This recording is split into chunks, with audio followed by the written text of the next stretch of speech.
السلام على رسول الله بعد أعوذ بالله من الشيطان الرجيم بسم الله الرحمن الرحيم والتين والزيتون وطور سينين وهذا البلد الأمين لقد خلقنا الإنسان في أحسن تقويم صدق الله العظيم رب اشرح لي صدري ويسر لي أمري واحلل عقدة من لساني يفقه قولي আমরা শুরুতে আল্লাহ রাব্বুল ইজ্জা ওয়াল জালালের দরবারে শুকরিয়া জ্ঞাপন করছি যে আল্লাহ তাআলা আমাদেরকে সাইয়্যিদুশ শুহুর 12 মাসের মধ্যে থেকে শ্রেষ্ঠতম মাস রমাদানুল মুবারাকে ইফতারির পূর্ব মুহূর্তে মহাবিশ্বের মহাবিশ্বয় মহাগ্রন্থ আল কোরআন আল কারীম থেকে সরাসরি কিছু কথা শুনবার জন্য একত্রিত হওয়ার সুযোগ করে দিয়েছেন। আমরা সবাই পড়ছি কালিমাতুশ শুকর আলহামদুলিল্লাহ।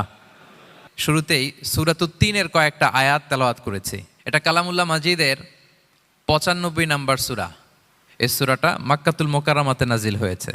এই সূরার আয়াত সংখ্যা 8টা।